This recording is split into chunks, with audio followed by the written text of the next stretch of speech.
G'day guys, Rubber Kitty here. So if too well, there's a dilemma, isn't it? You got to have good things in life, but if it's too good, what happens then? You can get complacent. You don't test yourself, you don't grow, you don't develop. That's where people seek to challenge themselves and grow and stretch their boundaries. So it's just a bit cold this morning. I think it's like 5 degrees and I'm starting to lose feeling in my face. But if life was too good, I was listening to something where a guy was like, oh, my mum's just generally loving and caring, but then, he knew that when he was growing up, that, where she would otherwise have coddled him, she was like, nah, suck it up, grow up and all that sort of stuff, because if life was too good, he would never leave home. If life was too good, he wouldn't grow and develop, he wouldn't become the man that he is today. And I think that doesn't apply just to men, it applies to people. If life is too good, then, what would be the point in striving for new things? When you look at a lot of societies and that's saying we've got to provide everything for people, and that's good that we can help people. But the other thing is that, it's that a lot of people, and sometimes people just don't appreciate what they've been given in life.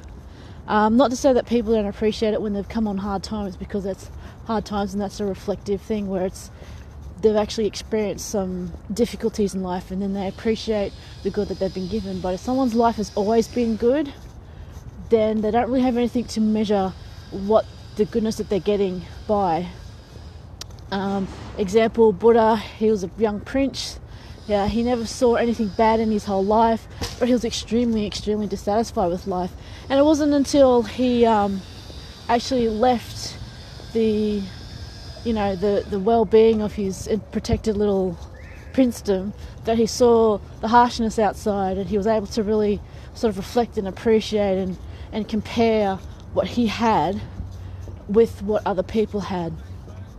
And some people ask me, okay, so what's the point in this? Well, we get a lot of flack being Aussies because we like to pay each other out. I mean, to me, that's just a part of being an Aussie. I grew up like that. But the other thing is, Australia is, in general, as a tradition, has been pretty hard as a place where came out of colonialism. A lot of the first people, the white people that settled here, were, from the prison gangs, or they were basically sent out on ships to die. They weren't sent here to settle. That was just a thing. But they were initially sent out here to die. So they had to actually survive and live through a lot. And we still have that today with our floods and our bushfires and all that. The Aussie spirit of, what, I don't care what colour your skin is, I don't care what sex you are you doing the work? Are you a mate? Can I rely on you? And a lot of people think of, when we meet somebody, even though we don't know them, we might pay them out. And, poke fun at them, give them a funny nickname and all that. And it's not being mean as such. It's kind of like a social test a lot of people do. And it's not just the men, the women do it too. And we all do it. To say, look, we call each other nicknames. Like, someone's tall, we call them tiny. Someone's short, we call them, big man and all that sort of stuff.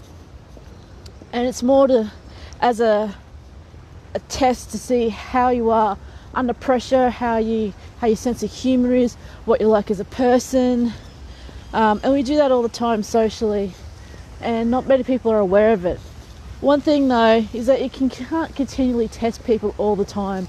There comes a shift, and the one person who was talking about this knows that after about 2 weeks there was a shift and change from his nickname, only slight, but then it changed the whole tone of everything, because they did the work, they came in, they were joking around, good enough humour.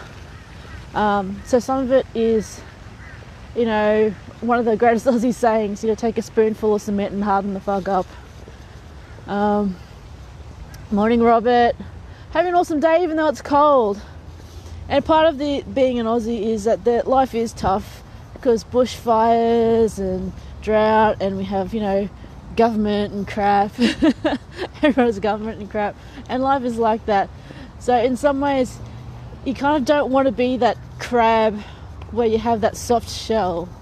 You kind of want to harden up a little bit. That's not to say being completely cynical, being, derisive of life. It's to be aware that things can be difficult, and being able to adapt and think things through and take roll with the punches, sort of a thing. So if life was too good, what would you do? What wouldn't you do, more to say? If life was too good, you'd think that if some things didn't happen, you wouldn't actually have done other things. I think about that a lot. If there's things that I know I've gone through and I'm going through that are really, really difficult, but at the end of the day, that's also things that I've been unable to control, but it's also my choice to how I take that, and I choose to grow with that and kind of learn from it and not shelter myself and play the victim. I kind of go, you know what, yeah, okay, by other people's definitions I'm a victim and stuff, or it's been bad luck, or it's happened to me, but what are you going to do? I'm just looking at things that you can affect, how to grow from that, how to leave that little nest and go, you know what, that was the situation there. I'm not going to stay in that situation. I'm moving on, something else, something better. So when life is too comfortable, what do you think you're missing out on? When life is too comfortable, have you grown much? So, the cold. Okay, anyway, I better go, otherwise I'll be like runny nose online. Okay, see ya, have an awesome day, guys. Keep warm. Love you guys. Bye.